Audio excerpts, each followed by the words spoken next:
Assalamualaikum warahmatullahi wabarakatuh.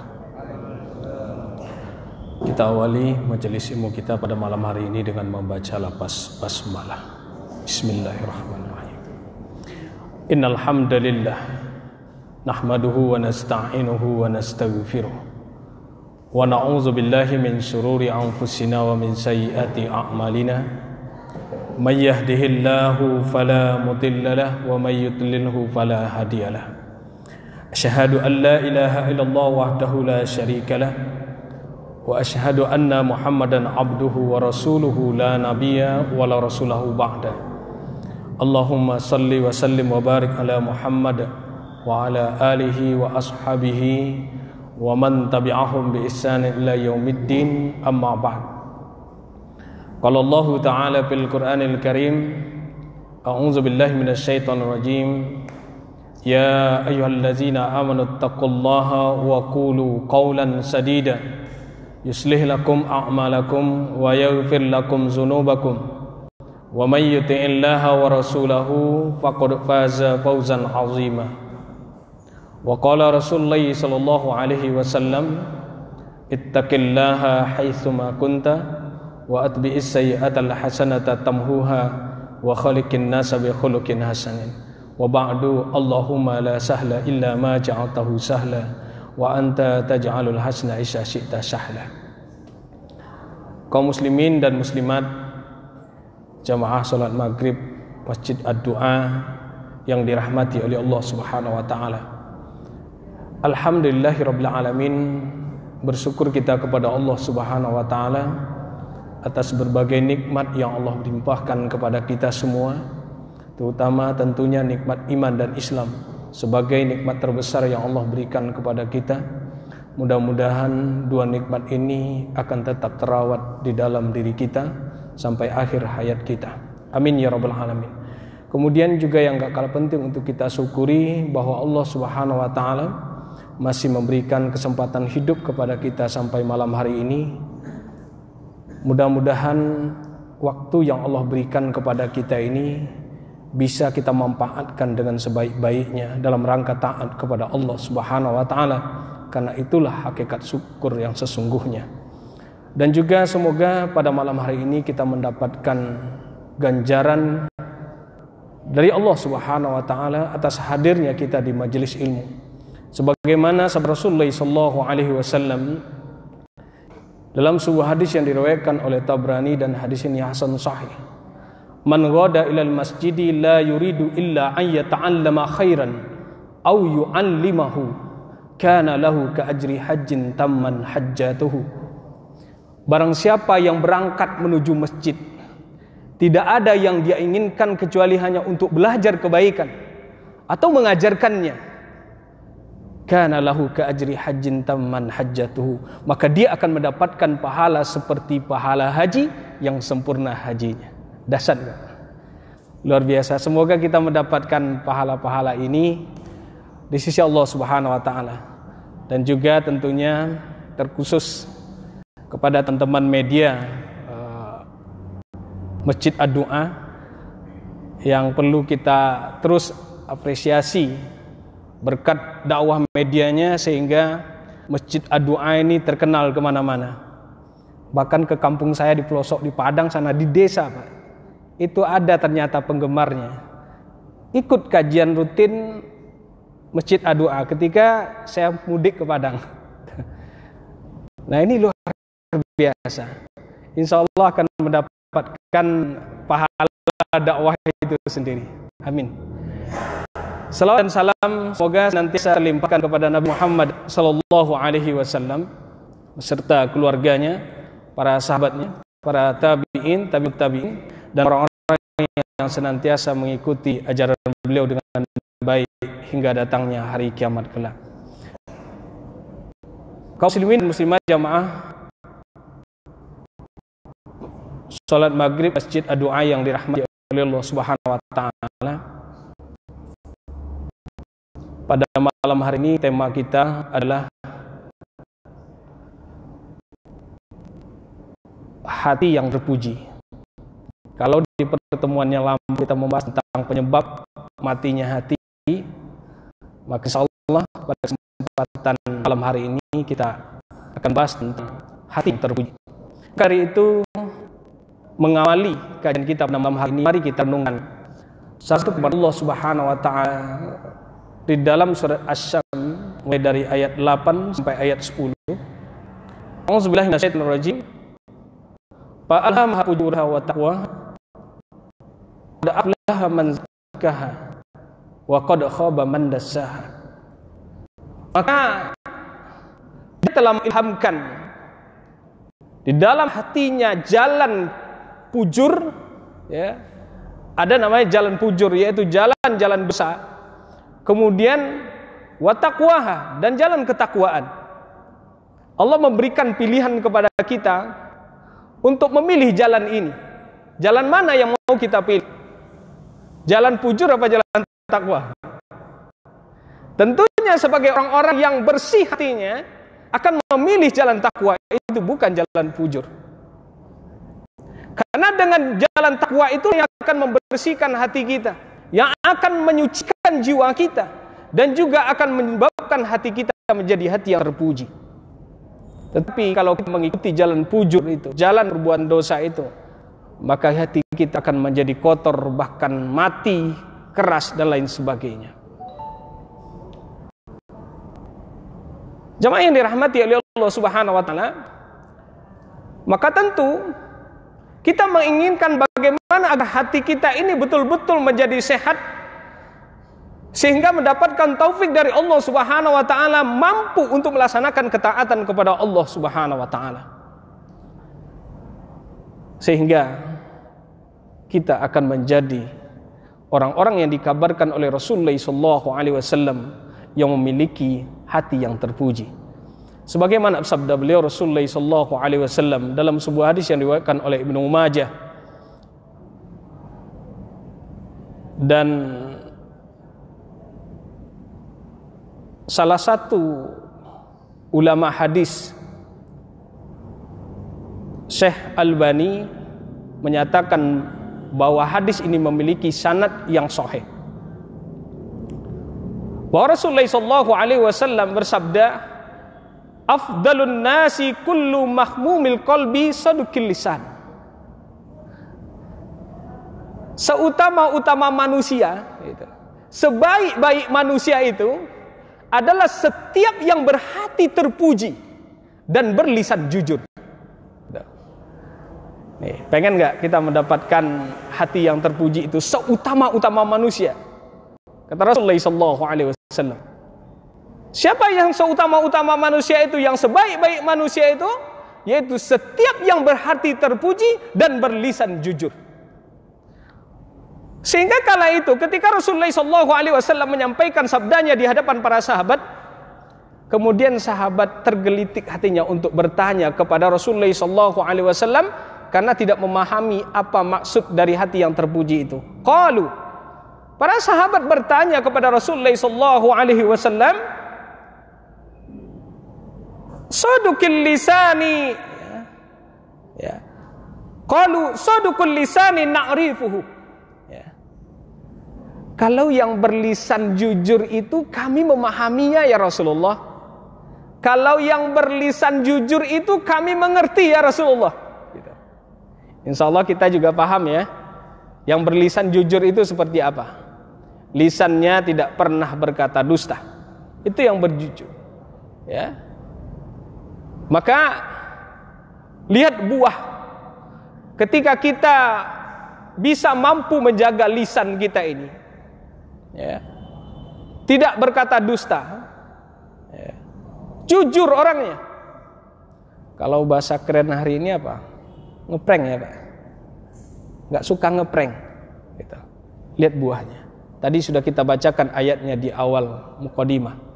Surat Al-Ahzab ayat 70 dan 71. Ya ayyuhallazina amanu taqullaha wa qulu qawlan sadida.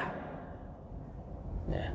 Wahai orang-orang yang beriman, bertakwalah kamu kepada Allah dan ucapkanlah perkataan yang benar.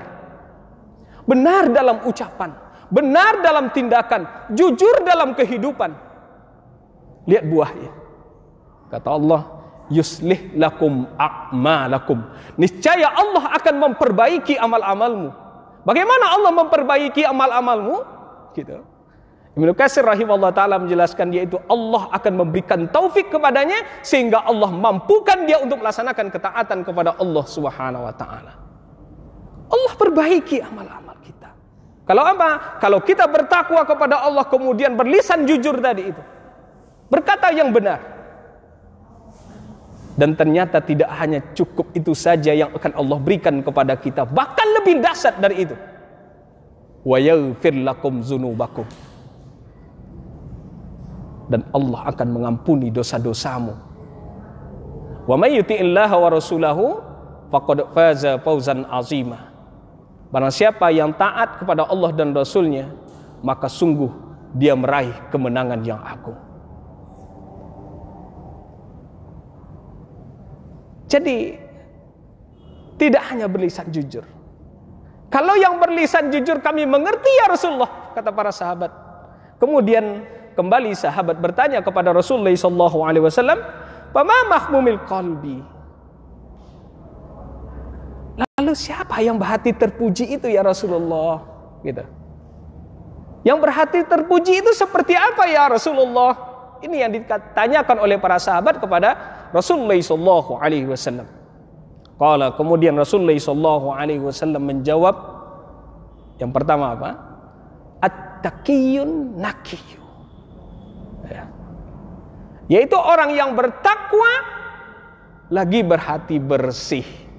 Ini yang berhati terpuji itu seperti itu, Pak. Ya.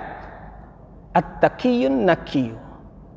Orang yang bertakwa kepada Allah kemudian berhati bersih. Apa itu takwa? Mari kita renungkan ungkapan dari Ibnu Mas'ud radhiyallahu anhu memanai tentang takwa yang sebenar-benarnya itu seperti apa. Ya. Beliau menjelaskan makna haqqa tuqatihi di dalam surat Ali Imran ayat 102. Ya ayyuhallazina amanu taqullaha haqqa tuqatih wa la tamutunna illa wa antum muslimun. Wahai orang-orang yang beriman, bertakwalah kamu kepada Allah dengan sebenar-benarnya takwa. Dan janganlah kamu mati kecuali dalam keadaan muslim. Nah, nanti dilihat di dalam tafsir Ibnu Katsir, itu dijelaskan bagaimana Ibnu Mas'ud radhiyallahu anhu menjelaskan setidaknya makna haqqa tuqatihi di situ. Beliau jelaskan ada 3 hal yang harus kita miliki dalam kehidupan kita. Yang pertama kata beliau adalah Allah itu ditaati, tidak dimaksiati. Ini makna takwa itu. Takwa yang sebenar-benarnya takwa itu seperti itu. Allah itu ditaati, tidak dimaksiati. Kenapa kita harus taat kepada Allah? Karena kita hambanya Allah. Dan sudah menjadi kewajiban kita sebagai seorang hamba untuk mentaati Allah Subhanahu wa ta'ala. Maka seberat apapun perintah yang Allah perintahkan kepada kita, maka tugas kita sebagai seorang hamba adalah sami'na wa ta'ana terhadap perintah Allah. Kita lihat bagaimana Nabi Ibrahim alaihissalam ketika mendapatkan perintah yang sangat berat banget gitu. Padahal sudah melewati ujian-ujian yang begitu dahsyat. Di usia yang sudah menua, belum memiliki anak. Kemudian menikah untuk yang kedua dengan Siti Hajar, seorang wanita cantik, soleha, baru memiliki anak yang bernama Ismail alaihissalam. Dan ujian itu kembali datang. Allah perintahkan kepada Nabi Ibrahim alaihissalam untuk membawa istri dan putranya Ismail yang masih kecil itu untuk menempati sebuah lembah yang kering kerontang, tidak ada air, tidak ada pepohonan, bahkan tidak ada manusia di sana, yaitu di sebuah lembah yang bernama Lembah Bakkah. Lembah Bakkah itu Mekah hari ini, Pak.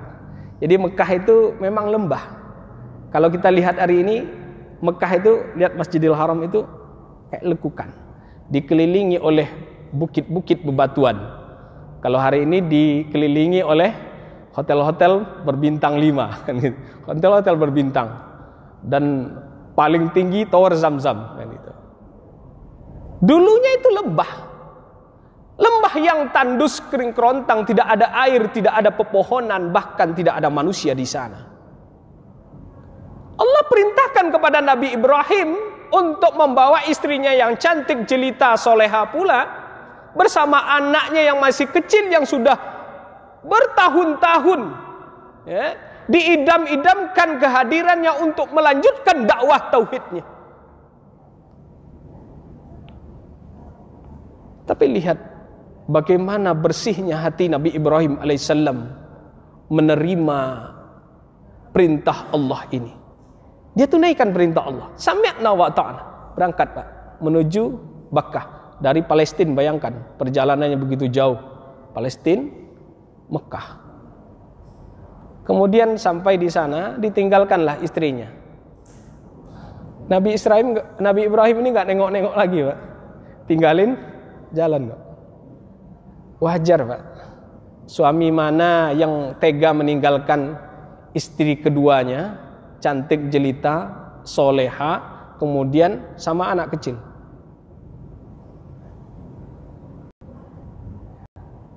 Kita aja nggak tega Pak.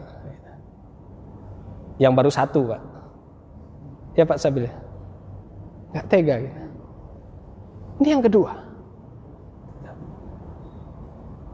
Kemudian istrinya bertanya kepada Nabi Ibrahim alaihissalam, kenapa engkau tinggalkan kami berdua di sini, di tempat yang tandus, kering kerontang, tidak ada air, tidak ada pepohonan, bahkan tidak ada manusia di sini, bahkan cadangan makanannya itu enggak sedikit gitu, ala kadarnya gitu. Nabi Ibrahim alaihissalam tidak bisa jawab, tetapi sejurus kemudian keluarlah dari lisan wanita soleha ini sebuah pertanyaan yang membuat Nabi Ibrahim itu tenang. Sebuah pertanyaan berkelas Pak. Ya, berkelas, wajar karena dia adalah seorang wanita soleha. Apa pertanyaan itu? Allahu amaraka bihaza?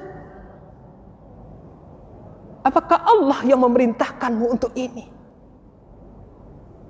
Maka Nabi Ibrahim alaihissalam menjawab, iya, na'am, iya. Kemudian dengan penuh percaya diri, wanita solehah Siti Hajar alaihissalam ini berkata kepada sang suami, izal layyudayyuna, kalau begitu dia pasti tidak akan menelantarkan kami. Luar biasa Pak. Kalimat yang sederhana, izalla yudayyuna, tapi berangkat dari sebuah keyakinan yang begitu mantap dan kepercayaan diri yang begitu dahsyat. Karena ini merupakan perintah Allah, maka tidak ada kata lain baginya kecuali sami'na wa ata'na. Kami mendengar dan kami taati. Pengen nggak dapat Siti Hajar Pak? Kalau pengen mendapatkan yang seperti Siti Hajar, kita harus menjadi seperti Nabi Ibrahim. Luar biasa. Lihat. Apakah Allah menelantarkan Siti Hajar Pak? Ditelantarkan nggak Siti Hajar? Tidak. Karena dia begitu yakin kepada Allah. Ya. Nah kita yang hari ini hidup di kota kok masih khawatir gitu. Ya. Siti Hajar kala itu nggak ada apa-apa di sana, nggak khawatir. Maka kembali ujian itu datang. Maka Siti Hajar dengan ikhtiarnya berlari-lari kecil dari Bukit Safa ke Marwah 7 kali. 1, 2, 3, 4, 5, 6, 7. Coba bayangan kita itu ke tempo dulu Pak. berlari-lari kecil seorang wanita di padang pasir, Pak, yang jaraknya dari sini ke perapatan sana. Gitu. Kalau sekarang mah enak, lantai tehel, ada kipas anginnya, gitu. Ada kipas angin, enak. Maka kalau kita yang sudah ke sana, Pak, mau ke sana lagi, kalau kita sempat berlari-lari kecil itu, maka bayangkanlah bagaimana Siti Hajar dulu berlari-lari kecil dari Bukit Safa ke Marwah. Kemudian di putaran ke-7 baru Allah munculkan mata air Zam-Zam itu. Nah, jamaah yang dirahmati oleh Allah Subhanahu wa taala, apakah Siti Hajar membayangkan bahwa Mekah yang dahulunya tandus, kering kerontang, tidak ada air, tidak ada pepohonan, bahkan tidak ada manusia yang lewat di sana, membayangkan seperti Mekah hari ini yang begitu luar biasa dahsyatnya, megahnya, dan dirindukan setiap umat muslim untuk bisa hadir beribadah di sana. Bahkan orang yang sudah bolak-balik ke sana pengen ke sana lagi karena keberkahan negeri yang sangat diberkahi oleh Allah Subhanahu wa taala. Siti Hajar tidak membayangkan itu, Pak. Yang ada di pikirannya, perasaannya, karena ini merupakan perintah Allah dan Rasulnya, maka tidak ada kata lain baginya kecuali sami'na wa ta'na. Kami mendengar, kami taati. Maka lihat hasilnya, wal aqibatul lil muttaqin. Maka kesudahan yang baiklah bagi orang-orang yang bertakwa kepada Allah. Dan juga mari kita renungkan, apakah Siti Hajar membayangkan bahwa mata air Zam-Zam yang ditemukannya itu akan dinikmati keberkahannya oleh jutaan manusia setiap harinya? Tidak. Gak habis-habis, gak kering-kering mata airnya. Ya, dibawa pulang lagi, ya, 5 liter setiap jamaah. Gak habis-habis, begitu berkah. Siti Hajar tidak membayangkan itu, karena yang ada di hatinya, pikirannya, perasaannya, karena ini merupakan perintah Allah, maka tidak ada kata lain baginya kecuali sami'na wa ata'na. Kami mendengar dan kami taati.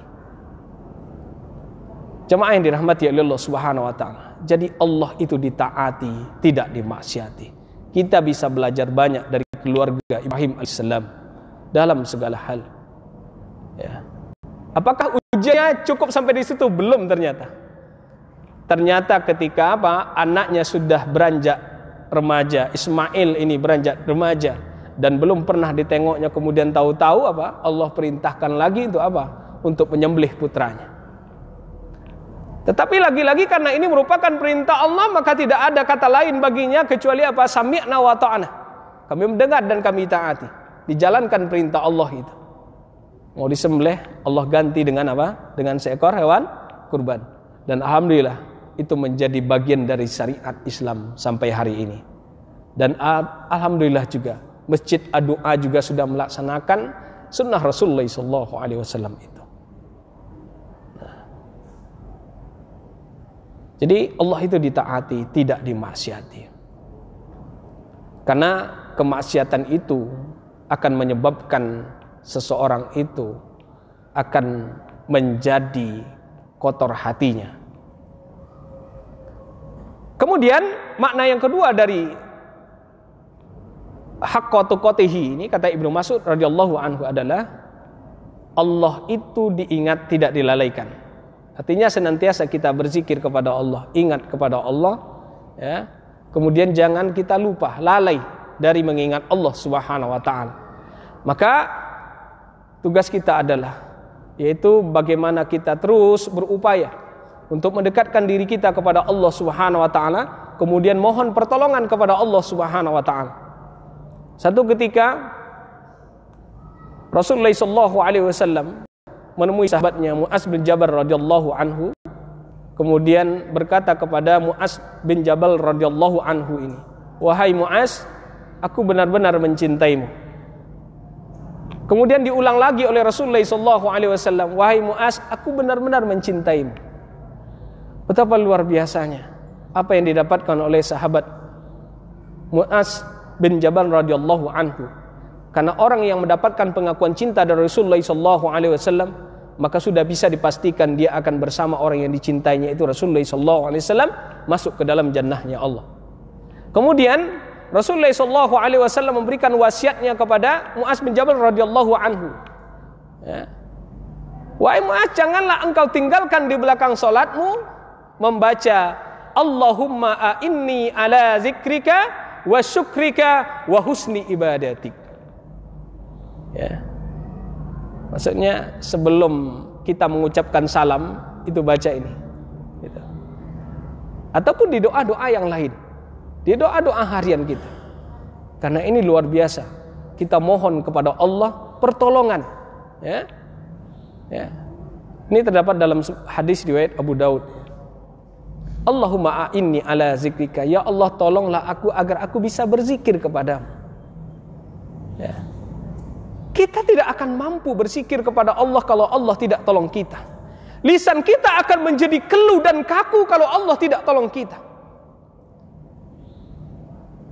Coba kita bayangkan ketika sakaratul maut datang, Pak. Kita butuh pertolongan Allah gak di sini, Pak? Agar lisan ini mampu mengucapkan kalimat tauhid la ilaha illallah dan hati meyakininya, maka jannah balasannya. Tapi coba kalau Allah tidak tolong kita, maka kita akan menjadi orang yang rugi dalam kehidupan kita. Padahal itulah awal dari perjalanan kita menuju alam keabadian. Nah, semoga ketika Allah menjemput kita nantinya, kita mampu mengucapkan kalimat indah ini. Amin ya rabbal alamin. Kemudian wasyukrika. Kita juga mohon pertolongan kepada Allah. Tolonglah aku ya Allah agar aku bisa bersyukur kepadamu. Kita tidak akan mungkin bisa bersyukur kepada Allah kalau Allah tidak tolong kita. Maka jamaah yang dirahmati oleh Allah Subhanahu wa taala, begitu dahsyat nikmat yang Allah berikan kepada kita. Maka pantas kita sebagai hamba Allah untuk mensyukuri setiap nikmatnya. Kemudian wa husni ibadatik, dan tolonglah aku agar aku bisa beribadah dengan baik kepadamu. Nah, mudah-mudahan kita dengan senantiasa mohon pertolongan kepada Allah, Allah akan memberikan taufik kepada kita sehingga kita dimampukan oleh Allah Subhanahu wa taala untuk taat kepadanya sampai ajal menjemput kita. Allah itu diingat, tidak dilalaikan. Kemudian yang ketiga, kata Ibnu Mas'ud radhiyallahu anhu tentang makna haqqa tuqati, takwa yang sebenarnya itu adalah, yaitu Allah itu disyukuri, tidak dikufuri. Allah ingatkan kita di dalam surat Al-Baqarah ayat 152, waskuruni askurkum waskuruli waladfurun. Maka ingatlah kepadaku, niscaya akan ingat kepadaku, kata Allah. Bersyukurlah kepadaku dan jangan kamu kufur kepadaku. Nah, mudah-mudahan dengan kita memenuhi syarat pertama menjadi hati yang terpuji ini, yaitu bertakwa kepada Allah Subhanahu wa taala, mudah-mudahan kita mendapatkan itu. Amin ya rabbal alamin. At-taqiyun naqi, yaitu bertakwa kepada Allah dan berhati bersih. Hati yang bersih, hati yang selamat dari berbagai kotoran penyakitnya. Tentu ada faktor yang bisa menyebabkan hati kita menjadi bersih. Di dalam kitab Rajulun Shalih yang ditulis oleh Syekh Khalid Al-Husainin, itu menjelaskan ada beberapa hal yang bisa menyebabkan hati kita menjadi bersih. Yang pertama adalah ikhlas menjalani kehidupan ini. Ikhlas. Ya. Kemudian yang kedua, ridho dengan ketetapan Allah. Warda bima qasamallahu lakum takun annan. Warda bima qasamallahu takun agnan nas. Ya.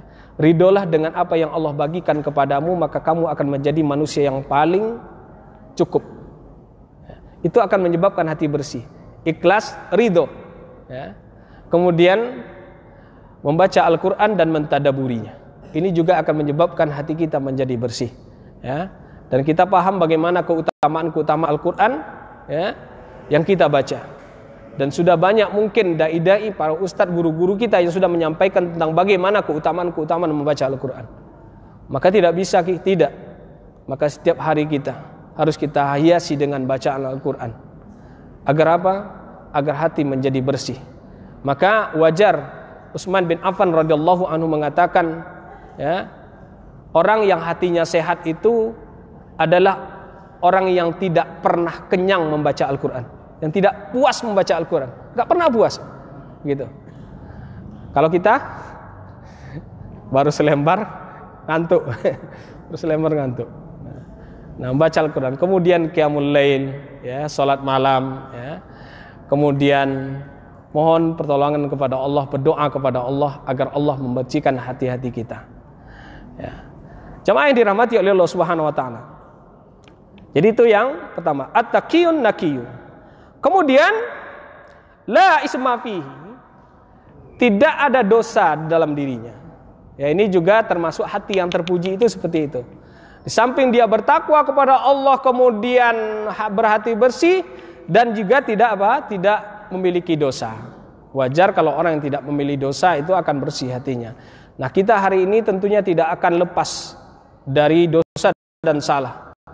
Maka sarana yang Allah berikan kepada kita adalah itu nanti mohon ampun kepada Allah, istighfar kepada Allah atas dosa-dosa yang kita lakukan kepada Allah Subhanahu wa taala. Dan kemarin sudah Allah berikan peluang kepada kita untuk menghapus dosa kita setahun yang lampau maupun setahun yang akan datang. Saum Arafah. Nah, mudah-mudahan kita mendapatkan itu. Amin ya rabbal alamin. Ya. Kenapa? Karena dosa itu akan menyebabkan hati kita menjadi sakit, menjadi kotor dan lain sebagainya. Nah, kemudian wala baghiya, dan tidak melakukan kesewenang-wenangan, gitu. Melakukan kesewenang-wenangan semena-mena terhadap orang lain. Ya. Karena apa? Karena melakukan kesewenang-wenangan semena-mena terhadap orang lain, menzolimi orang lain, maka ganjarannya begitu dahsyat yang akan Allah berikan kepada kita. Kita akan termasuk orang-orang yang bangkrut dalam kehidupan kita. Tidak hanya di dunia, tetapi juga di akhirat nanti. Kemudian wala ghillah, dan tidak iri, ya, tidak memiliki sifat ghil dalam kehidupan kita. Itu juga akan menyebabkan hati kita menjadi bersih sehingga hati menjadi terpuji. Ya, kemudian wala hasada, ya, dan tidak hasad, dengki terhadap orang lain. Kalau poin-poin ini at-taqiyun naqiyyu wala isma fihi wala bagya wala ghilla wala hasada ini ada di dalam diri kita, maka insya Allah kita akan memiliki hati yang terpuji. Dan ini berat sekali perjuangan kita, Pak. Perjuangan kita.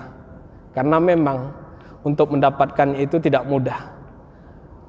Karena perjalanan itu bukanlah taburan bunga-bunga, bentangan permadani dan taburan bunga-bunga, tidak. Tetapi perjalanannya berliku, berduri, penuh onak dan duri, bahkan berdarah-darah untuk menggapainya. Nah, jadi wala hasada. Hasad ini akan menggerogoti hati kita sebagaimana api membakar kayu bakar. Nah, di penghujung tausiah ini ada sebuah kisah yang sangat menarik. Walaupun di antara para ulama ikhtilaf dalam menentukan derajat sanad hadis ini, sebagian menjelaskan sanad hadis ini dhaif. Tetapi tidak mengapa menjadi motivasi bagi diri kita agar kita tidak memelihara sifat hasad di dalam diri kita ini. Satu ketika, ya, Rasulullah SAW menyampaikan sabdanya di hadapan para sahabat, berkumpul dengan para sahabat. Ya. Anas bin Malik radhiyallahu anhu menceritakan bahwa ketika kami berkumpul dengan Rasulullah SAW, kemudian Rasulullah SAW menyampaikan, berkata kepada para sahabat kala itu, sebentar lagi akan lewat di hadapan kalian seorang laki-laki penghuni jannah. Gitu. Kemudian para sahabat menunggu-nunggu siapa yang datang itu. Kemudian ditunggulah. Ternyata yang datang seorang laki-laki dari kalangan Ansor yang tampilannya sederhana, kemudian lewat masih ada bekas air wudhu di jenggotnya itu, kemudian tangan kirinya itu nenteng sendal, Pak. Ya kan, bisa dibayangkan, Pak. Dari tempat wudhu kemudian nenteng sendal gitu. Masih ada bekas-bekas wudhu di jenggotnya. Kemudian di hari kedua kembali Rasulullah SAW menyampaikan kepada para sahabat, sebentar lagi akan lewat di hadapan kalian seorang laki-laki penduduk jannah. Maka kembali ditunggu oleh para sahabat. Ternyata yang lewat itu orang kemarin, dengan tampilan yang sama. Ada bekas air wudhu di jenggotnya, kemudian tangan kirinya menenteng sendal. Gitu. Tampilannya sederhana banget. Kemudian di hari ketiga, kembali Rasulullah SAW menyampaikan di hadapan para sahabatnya, sebentar lagi akan datang di hadapan kalian seorang laki-laki penduduk jannah. Ternyata yang datang orang kemarin lagi, dengan tampilan yang sama. Ya, bekas air wudhu di jenggotnya masih ada, kemudian nenteng sendal. Sahabat sungkan bertanya kepada Rasulullah SAW. Maka ketika itu salah seorang sahabat itu penasaran banget, yang bernama Abdullah bin Amr bin As radhiyallahu anhu, kemudian diam-diam mengikuti laki-laki kalangan Ansar ini, ya, sampailah di depan rumahnya. Kemudian berkata kepada laki-laki ini, sebenarnya saya sedang lagi ada masalah dengan keluarga saya, maka saya berjanji untuk tidak akan kembali selama 3 hari. Maka izinkanlah saya untuk menginap di rumahmu selama 3 hari. Gitu. Nah, yang diperselisihkan para ulama itu ini, Pak. Teksnya ini. Secara tekstual memang sahih, tetapi yang diperselisihkan ulama itu ini. Kok sahabat bisa bohong gitu kan? Padahal karakter sahabat itu tidak pernah bohong. Ya. Tapi ibrah yang bisa kita petik dari itu adalah bahwa keinginan yang kuat sahabat ini untuk mengetahui amalan-amalan unggulan apa yang dilakukan oleh orang Ansor ini, yang biasa ini tampilannya, sehingga dikabarkan oleh Rasulullah SAW masuk ke dalam jannah. Gitu. Maka diizinkan nginap. Kemudian sehari dilihat, kok tampilannya biasa-biasa aja, amalannya biasa aja, amalan wajib aja. Kemudian ternyata juga dilihat nggak sholat malam, Mbak. Cuman kalau dia bangun kemudian membaca istighfar dan berzikir kepada Allah sampai waktu subuh. Kemudian juga dia mendapati tidak pernah keluar dari lisannya ini kecuali kata yang baik, perkataan yang baik. Itu saja yang didapatin. Kemudian sampai di hari ketiga juga mendapati seperti itu, bahkan tidak sholat malam dan lain sebagainya.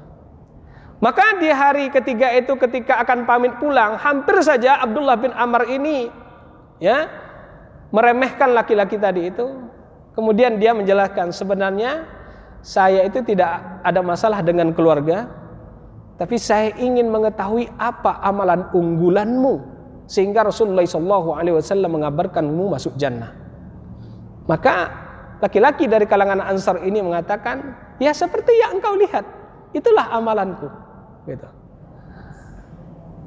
Nah, kemudian ketika Abdullah bin Amr bin As ini akan beranjak pergi, kemudian dipanggil, ada satu lagi, aku tidak pernah curang dan juga tidak pernah iri kepada orang lain dan tidak pernah hasad terhadap rezeki yang Allah berikan kepada orang lain. Maka Abdullah bin Amr bin As mengatakan, ternyata inilah amalan unggulanmu, sehingga Rasulullah SAW mengabarkanmu masuk ke dalam jannah. Nah, jamaah yang dirahmati oleh Allah Subhanahu wa taala, mudah-mudahan dengan kita menjaga diri kita dari sifat hasad ini, hati kita akan menjadi bersih, bahkan hati kita menjadi terpuji. Afdalun nasi kullu mahmumil qalbi sadukul lisani qalu sadukul lisani na'rifuhu fama mahmumul qalbi qala at-taqiyun naqiyyu wala isma fihi wala bagya wala ghilla wala hasada. Seutama-utama manusia adalah setiap yang berhati terpuji lagi berlisan jujur. Qalu, sahabat bertanya kepada Rasulullah sallallahu alaihi wasallam, sadukul lisani na'rifuhu, yang berlisan jujur itu kami mengerti ya Rasulullah, kami memahami ya Rasulullah.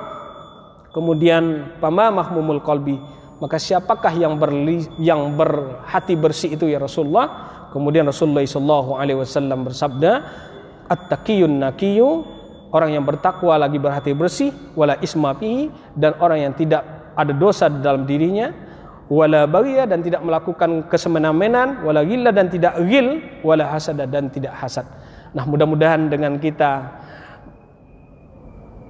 mengkaji, merenungkan apa yang disampaikan oleh Rasulullah SAW, sekali lagi mudah-mudahan hati kita menjadi bersih, sehingga ketika kita menghadap Allah betul-betul dengan hati yang bersih, sehingga Allah tempatkan kita di jannahnya dan dijauhkan dari siksa nerakanya. Amin ya rabbal alamin. Barakallahu fikum. Mudah-mudahan yang sedikit ini bermanfaat bagi saya pribadi dan bagi kita semua. Lebih dan kurang mohon maaf, dan kepada Allah saya mohon ampun. Astagfirullahalazim. Mari kita akhiri majelis ini dengan hamdalah. Alhamdulillahirabbil alamin, dan doa kafaratul majelis. Subhanakallahumma wa bihamdika asyhadu an la ilaha illa anta astaghfiruka wa atubu ilaik. Wabillahi taufiq wal hidayah. Assalamualaikum warahmatullahi wabarakatuh.